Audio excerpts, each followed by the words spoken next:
Hello అండి, అస్సలాము అలైకుం, నమస్తే, good morning, how are you all? ఎలా ఉన్నారండి అందరూ? I hope you're all doing great. So thumbnail బట్టి మీకు అర్థమైపోయి ఉంటుంది, సోఫా రిపేర్ వీడియో అనమాట. ఈ సోఫా వచ్చేసి 20 years బ్యాక్ మా పెళ్ళైన కొత్తలో తీసుకున్నాము. అయితే అప్పుడు వచ్చేసి ఈ కలర్లో ఉండేది, ఈ లైట్ బిస్కెట్ కలర్లో ఉండేది. బట్ 2 years బ్యాక్ దీన్ని మేము రిపేర్ చేయించామన్నమాట. రిపేర్ చేయించి లోపలంతా కుషనింగ్ అది వేయించి కలర్ మార్పించాము. బట్ ఇప్పుడు కొద్దిగా లోపలికి వెళ్తుంది అనమాట. సింగిల్ చైర్స్ బాగానే ఉన్నాయి, ఈ chairs these 2 are good, but అది లోపలికి వెళ్తుంది. సో అట్లా అనీవెన్ సర్ఫేస్ మీద కూర్చుంటే బ్యాక్ పెయిన్ వస్తుంది. సో బ్యాక్ ప్రాబ్లమ్స్ వచ్చి సఫర్ అయ్యి హాస్పిటల్లో మనీ పెట్టి ఇవన్నీ బాధలు పడే కంటే దీన్ని మళ్ళీ మంచిగా చేపిద్దాము అనేసి డిసైడ్ అయ్యాను. సో నాకు లక్కీగా ఇంటికి వచ్చి చేసేవాళ్ళు దొరికారనమాట. అది నాకు అల్టిమేట్ అనిపించింది. షాపులకి వెళ్ళి, ఎందుకంటే ఇట్లాంటి షాప్స్ ఏంటి తెలుసా, రిపేర్ షాప్స్ రోడ్ సైడ్ ఉంటాయి కదా, ఇవాళ ఉంటుంది షాప్, రేపు ఉండదు. సో ఐ వాస్ థింకింగ్ మన సోఫా తీసుకెళ్ళాక వాళ్ళు షాప్ తీసేస్తే ఎట్లా అని. బట్ వాళ్ళు ఇంటికే వచ్చి చేస్తున్నారు కాబట్టి నేను ఇంక ఇమ్మీడియట్గా ఓకే అని చెప్పాను. నాకు బయట కంటే చాలా రీజనబుల్గా అనిపించింది. సో వీడియో ఎక్కడ కూడా స్కిప్ చేయకుండా చూడండి, మీకు చాలా యూజ్ అవుతుంది. మీరు కూడా ఇంటికే పిలిపించి చేయించుకోవచ్చు. నాకు ఎంత ఖర్చు అయింది అనేది నేను ఓపెన్గా చెప్తాను. డైనింగ్ టేబుల్ కూడా చేపిస్తున్నాను. సో ఎవ్రీథింగ్ ఈ వీడియోలో అన్నీ చూపిస్తాను. This is not a collaboration video. నాకు చాలా ఎక్సైటింగ్గా నేను అనుకుంది దొరికింది, మీకు కూడా షేర్ చేద్దామనేసి చేస్తున్నాను అంతే. ఓకేనా, లేట్ చేయకుండా ఇంకా ఒక కాఫీ తాగుతాను. ఈవినింగ్ అవుతుంది ఇప్పుడు 5:30. పొద్దున్న నుంచి ఫుల్ హెక్టిక్ అనమాట నా డే. షూట్కి వెళ్ళాను, తర్వాత ఆఫీస్కి వెళ్ళాను, ఇప్పుడు ఇంటికి వచ్చా. వాళ్ళు వస్తారు ఇప్పుడు. ఒక కాఫీ తాగేసి ఉంటే ఇంకా వాళ్ళు రాగానే మొత్తం ఇన్ఫో తీసుకుందాం. కలర్స్ మొన్న వాళ్ళు వచ్చారు, I saw few colours, but నాకు లాస్ట్ మూమెంట్ వరకు మనం సెలెక్ట్ చేస్తూనే ఉంటాం కదా. ఫైనల్ చేసించా కొన్ని, ఇప్పుడు ఇంకా అందులో మళ్ళీ ఫైనల్ చేస్తాను. వాళ్ళు తీసుకొని వస్తారు, I will show you everything. So చలో ఎక్కడ కూడా స్కిప్ చేయకండి వీడియో. సో వీళ్ళ గురించి నాకు తెలిసిన తర్వాత ఫస్ట్ టైం వచ్చేసి ఏమేమి రిపేర్ కావాలి అంటే, సోఫా రిపేర్ అంటే మనం లోపల ఏమేమి రిపేర్ చేస్తున్నామో అన్న దాన్ని బట్టి ఎస్టిమేషన్ ఇస్తారనమాట. సో మా సోఫాకి మొత్తం ఎస్టిమేషన్ ఇచ్చేసి ఈ బుక్స్ అన్ని చూపించారు నాకు. నేను కొన్ని కలర్స్ చూస్ చేసుకున్నా, బట్ స్టిల్ మళ్ళీ తీసుకురండి ఇది అని చెప్పాను. ఎందుకంటే ఇది మొత్తం 3 స్టెప్స్లో జరిగిందండి. ఫస్ట్ టైం ఎస్టిమేషన్ ఇవ్వడం, సెకండ్ టైం వచ్చేసి ఫ్యాబ్రిక్ అంతా తీసేసి ప్రాపర్ మెజర్మెంట్స్ తీసుకొని వెళ్తారు. తర్వాత మళ్ళీ 3 days తర్వాత అన్నీ స్టిచ్ చేసుకొని వచ్చి మళ్ళీ సోఫాని ప్రాపర్గా సెట్ చేసి వెళ్తారు. టోటల్ 1 week ప్రాసెస్ అనమాట. చాయిసెస్ చాలా ఉన్నాయి, కానీ నాకు డిజైన్స్ అవి తీసుకోవాలని లేదు. అందుకనే నేను ఇంతకుముందు ఏదైతే కలర్ ఉండేనో ఒరిజినల్ కలర్ 20 years బ్యాక్, అదే కలర్ మళ్ళీ చూస్ చేసుకున్నాను. నాకు ఇంకా ఎక్స్పెరిమెంట్స్ చేయాలని అనిపించలేదన్నమాట. సో వాళ్ళు ఏం చెప్పారంటే, చైర్స్ యాక్చువల్గా బాగానే ఉన్నాయి, కానీ బ్యాక్ సైడ్ మాత్రం ఒక 1 inch ఎక్స్ట్రా వేద్దాము. అండ్ చైర్స్కి, సోఫాకి అన్నిటికీ కూడా ఎక్కడైతే మనం కూర్చుంటామో అక్కడ సీటింగ్ దగ్గర 32 డెన్సిటీ ఫోమ్ వేద్దాము అని చెప్పారు. సో ఇంకేంటంటే ఈ సోఫాకి స్ప్రింగ్స్ లేవండి, లోపల రోప్స్ ఉన్నాయి, అవి మొత్తం తీసేసి కొత్తవి వేయమని చెప్పాను నేను. అందుకనే యాక్చువల్గా నేను ఇంట్లోనే వర్క్ చేసేలాగా ఒప్పుకున్నాను. నాకు చాలా పని పడింది దీనివల్ల. బట్ స్టిల్ ఏంటంటే వాళ్ళు లోపల ప్రాపర్గా రిపేర్ చేశారా లేదా అని నాకు తెలుస్తుంది కదా, అందుకని నేను ఇంట్లోకి అన్నట్లే చూస్ చేసుకున్నాను. అదే షాప్కి పంపించామనుకోండి, మన క్లీనింగ్ పని ఉండదు, కానీ యాక్చువల్గా లోపల రిపేర్ అయిందా లేదా అనేది గ్యారంటీగా మనకి తెలియదు కదా. దట్స్ వై ఇంకా పని పడితే పడిందిలే, బాగా అవ్వాలి కదా అనేసి చేశాను. అండ్ వాళ్ళ ఫోమింగ్ ఎలా ఉంటుంది అండ్ క్లాత్ ఎలా ఉంటుంది అదంతా నేను ఆల్రెడీ ఫీల్ అయ్యి చూశానండి. యాక్చువల్గా ఫ్యాబ్రిక్ ఫీల్ నాకు చాలా బాగా నచ్చింది. అండ్ ఆల్సో బాగా ఆలోచించి కుషన్స్ కూడా ఆర్డర్ ఇవ్వనా లేదా అనుకున్నా నేను. బట్ తర్వాత సరే కుషన్స్ కూడా ఆర్డర్ ఇచ్చేద్దాము, పనిలో పని అయిపోతుంది అనేసి ఆర్డర్ చేశాను అనమాట. అవి కూడా తీసుకొని రండి అని. ఈ లోపల చూసారా ఇలా తాళ్ళు ఉన్నాయి నవ్వారులాగా, సో అవి టైట్ కూడా చేయించవచ్చు, కానీ నేను కొత్త వేసేయమని చెప్పాను. అందుకని మా దానికి ప్రైసింగ్ డిఫరెంట్గా ఉంటుంది అనమాట. మీరు లోపల రిపేర్ ఏమీ వద్దు, ఓన్లీ ఫ్యాబ్రిక్ చాలు అంటే దానికి ఇంకో ప్రైసింగ్ ఉంటుంది. మీ ఇంకా లోపల కుషనింగ్ ఇంక్రీజ్ చేసినా దానికి కూడా డిఫరెంట్ ప్రైసింగ్ అనేది ఉంటుంది. నేనైతే ఇంకా టోటల్గా కొత్తగా చేయించుతున్నట్లే మొత్తం నేను చేంజ్ చేయించాను, రిపేర్ చేయించేశాను. సో వాళ్ళు ఇలా పెట్టేసి వెళ్ళారండి. మేమైతే ఇంకా వీటి మీదే బెడ్షీట్స్ వేసుకుని కూర్చున్నాము ఒక 3 days వరకు. ఇంకా తర్వాత వచ్చేసి మళ్ళీ కొత్తవి స్టిచ్ చేసుకొని వచ్చారనమాట. లాట్ ఆఫ్ క్లీనింగ్ అయితే ఉంటుంది. ఒకవేళ మీరు చేయించుకుంటే మాత్రం బీ ప్రిపేర్డ్ ఫర్ దట్. ఒక 3 days తర్వాత అన్నీ స్టిచ్ చేసుకొని మళ్ళీ వచ్చారండి. సో ఇలా మొత్తం ఎంటైర్ డే పట్టిందండి ఈ ప్రాసెస్ అయితే. మార్నింగ్ వాళ్ళు 10 or 11కి వస్తే నైట్ 8 వరకు చేస్తూనే ఉన్నారు. చాలా బాగా చేశారనమాట. సో ఇప్పుడు ఇది ఉంది కదా, ఇది యాక్చువల్గా 20 inches ఇంతకు ముందు వేసిన వాళ్ళు నాకు ఇంత ఎడ్యుకేటెడ్గా మంచిగా ఇన్ఫో ఇవ్వలేదు లాస్ట్ టైం వాళ్ళు. అదర్వైజ్ నేను లాస్ట్ టైమే 32 డెన్సిటీ ఫోమ్ వేయించుకునేదాన్ని. లాస్ట్ టైం వాళ్ళు 20 డెన్సిటీనే వేశారంట. ఇంకా కుషన్స్ కూడా ఒకసారి చూసుకున్నానండి. కుషన్స్కి కూడా జిప్ పెట్టించాను. వీటికి వచ్చేసి లోపల ఆల్రెడీ మొత్తం పెట్టేసి ఉంటుంది అనమాట. మంచి స్ట్రాంగ్గా చేసి ఇచ్చారు. మన ఇంటికి వచ్చిన తర్వాత దీని లోపల ఫిల్లింగ్ చేసి ఇస్తారు. సో దానికి జిప్ ఉంటుంది. ఇది ఇలా వాడుకుంటాను కొన్ని రోజులు. తర్వాత మళ్ళీ కొత్త కుషన్ కవర్స్ ఏమైనా కావాలి అంటే ఆర్డర్ పెట్టుకుంటాను. ఇది వచ్చేసి 18x18. మనం చెప్పొచ్చు 16x16, 18x18, 20x20. బట్ నేను 18x18 అయితే ఈ సోఫా సైజ్కి సరిపోతుంది అనేసి అలా మీడియంవి చేయించుకున్నాను. మరి 20x20 అంటే అసలు టూ బిగ్గా అయిపోతుంది. సో ఇప్పుడు పాతది ఆల్రెడీ ఉంది, ఎందుకంటే ఏవి లిక్విడ్స్ లాంటివి పడలేదు, వాటర్ స్పిల్ అవ్వడం అట్లా ఏం అవ్వలేదు. కాబట్టి లోపల ఇంతకు ముందుది 20 డెన్సిటీది బాగానే ఉంది. దాన్ని మీరు టాపర్ లాగా వేశారనమాట. అండ్ ఇలా మొత్తం ఒకసారి వేసి చూపించారు. ఫస్ట్ కూర్చోగానే నాకు కొద్దిగా గట్టిగా అనిపించిందండి, కొంచెం భయం వేసింది అనమాట. బట్ యాక్చువల్గా ఎలాంటి ప్రాబ్లం లేదు. ఇప్పుడు ఆల్మోస్ట్ 15-20 days అయింది మేము ఇది యూజ్ చేయబట్టి. ఈ వాయిస్ ఓవర్ ఇచ్చే టైంకి కూర్చున్న కొద్దీ కొంచెం మెత్తగా అవుతూ ఉందన్నమాట. అండ్ ఆ నవారు ఉంది కదా, అది మొత్తం కొత్తది మార్చేశారు.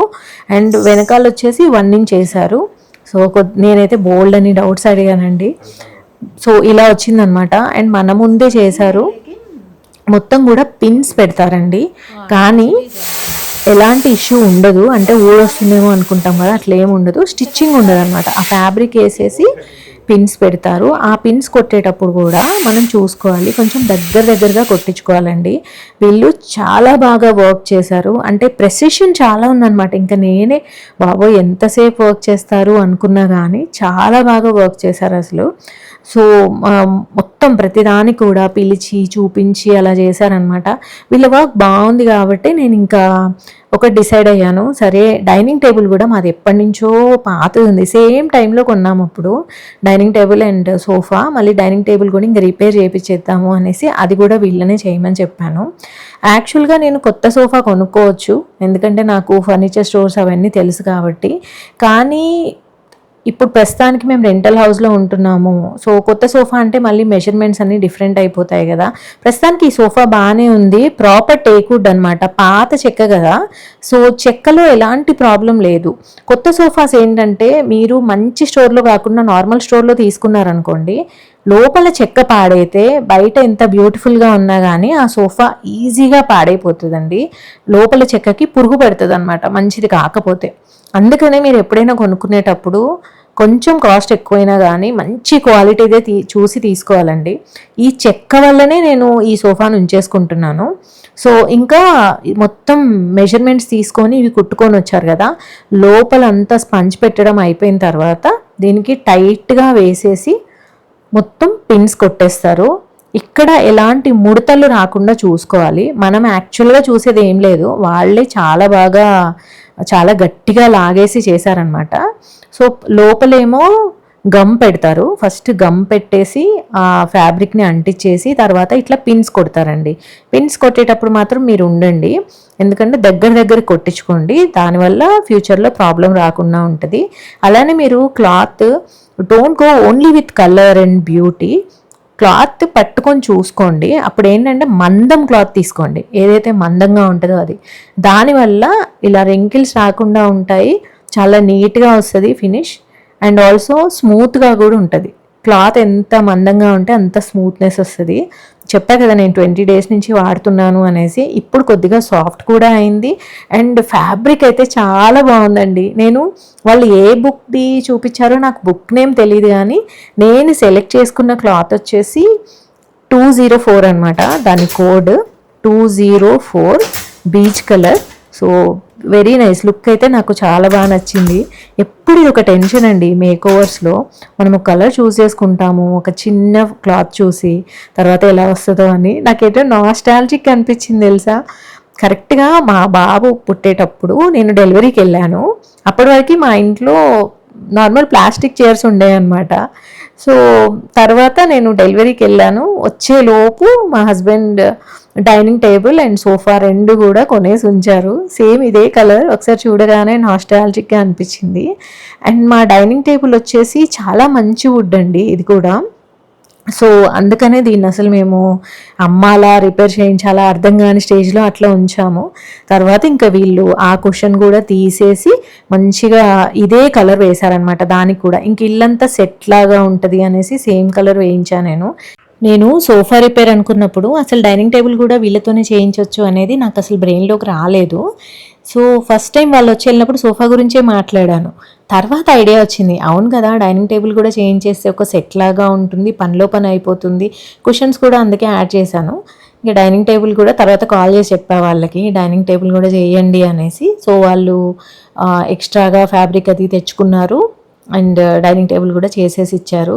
నాకైతే ఫినిష్ అయిన తర్వాత బాగా నచ్చిందండి. దగ్గరుండి అయితే చూసుకున్నా నేను. సో ఎక్కడ కూడా లూజ్గా ఉందా, మొత్తం లాక్ అయిందా, ఇవన్నీ చూసుకోవాలి. అసలు ప్రాపర్ కొత్త సోఫాలానే ఉందండి. అసలు ఎవరు నమ్మరు 20 years అయింది ఈ సోఫా తీసుకొని అంటే. ఎంతైనా కానీ అప్పుడు వచ్చినంత మంచి టేక్ వుడ్ ఇప్పుడు రావట్లేదండి. అది ఎందుకు రావట్లేదు అనేది నాకు తెలియదు. కానీ ఇన్ని స్టోర్స్ చూశాను కదా, టేక్ వుడ్లో కూడా ఫ్రేమింగ్ టేక్ వుడ్ ఇస్తున్నారు కానీ లోపల మళ్ళీ వేరేదే వేస్తారు.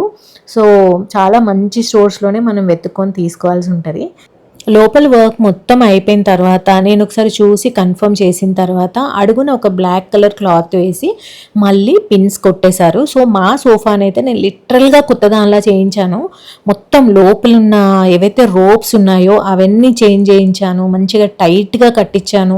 ఎందుకంటే అవి టైట్నెస్ పోవడం వల్లే మనకు కూర్చోడానికి ప్రాబ్లం అవుతూ ఉంటుంది అనమాట. లోపలికి వెళ్ళిపోతూ ఉంటుంది, లోపల చెక్క తగులుతూ ఉంటుంది. కొన్నిటికి స్ప్రింగ్స్ ఉంటాయి, మా దానికైతే ఇలా రోప్స్ ఉన్నాయి కాబట్టి అవి టైట్ చేయించేసాను.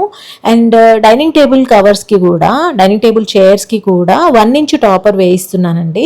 సో ఇంతకు ముందుది కాస్త లోపలికి వెళ్ళి ఉంటుంది కదా, అందుకనే 1 inch వేయమని చెప్పాను. అండ్ మీరు వాళ్ళకి ఒక ఎలక్ట్రిక్ అవుట్లెట్ ప్రొవైడ్ చేయాల్సి ఉంటుంది. ఇలా అడ్హెసివ్ స్ప్రే చేసుకుంటారు అండ్ బిన్స్ కొడుతూ ఉంటారు. సో అది ప్లగ్ పాయింట్ ఉండాలి and also full day time పడుతుందండి. నైట్ 9 వరకు వీళ్ళు చేస్తూనే ఉన్నారు. వర్క్ అయితే చాలా బాగా చేశారండి, ఎక్సలెంట్. అసలు వీళ్ళ ఫోన్ నెంబర్ నేను స్క్రీన్ మీద ఇస్తున్నాను, మీ ఇష్టం. ఒకవేళ మీరు చేయించుకోవాలి అనుకుంటే వాళ్ళకి కాల్ చేయండి. ఎందుకంటే ఇంటికి వచ్చి చేయడం అనేది నాకు నచ్చింది, అందుకని మీకు రికమెండ్ చేస్తున్నాను. ఇది వచ్చేసి కుషన్ అండి, బాగా చేశారు. లోపలైతే టాపర్ ఉంటుంది, సో మీరు జిప్ ఓపెన్ చేయొద్దు. దీనికి నేను కవర్స్ కొంటాను కానీ ప్రస్తుతానికి ఉన్నట్లే వాడుతున్నాను. సరే ఈ కలర్ కూడా వాడదాము, తర్వాత తెప్పించవచ్చు అనేసి. ఇది వచ్చేసి 18x18 అనమాట. మన సోఫా సైజ్ బట్టి కుషన్ చేయించుకోవాలి. మరి పెద్ద పెద్ద అయితే సోఫాలో అసలు ప్లేస్ ఉండదు, మరి చిన్నవి అయితే అంత లుక్ బాగోదు. అండ్ డైనింగ్ టేబుల్ చైర్స్ చూడండి, అసలు అన్ఎక్స్పెక్టెడ్ వీటిని రిపేర్ చేయించాలి అని నేను అనుకుని కూడా అనుకోలేదు. అన్ఎక్స్పెక్టెడ్గా అయింది. It is so worth it అనిపించింది అనమాట నాకు. టోటల్ ప్రైస్ అన్నీ కలిపి నాకు 30,000 అయిందండి. డైనింగ్ టేబుల్ కొత్తగా అయిపోయింది, సోఫా కూడా కొత్తగా అయిపోయింది. సో మీరు కూడా ఒకవేళ వీళ్ళతో వర్క్ చేయించుకోవాలి అనుకుంటే జస్ట్ మీకు అవసరం పడితే స్క్రీన్ మీద నంబర్ ఇస్తున్నాను, కాల్ చేయండి. డీటెయిల్స్ అయితే అన్నీ కనుక్కోండి ముందే, ఎస్టిమేషన్ అంతా తీసుకొని అప్పుడే ముందుకెళ్ళండి. I'm so happy with this. So అదండి ఇవాళ వీడియో. మళ్ళీ నెక్స్ట్ వీడియోలో కలుద్దాం. అండ్ ఇంకేమైనా నేను మిస్ చేసినట్లయితే కామెంట్స్లో పెట్టండి, నేను తప్పకుండా రిప్లై ఇస్తాను. సో నాకైతే టోటలీ వర్త్ ఇట్ అనిపించింది. మీరేమంటారు తప్పకుండా చెప్పండి. By by.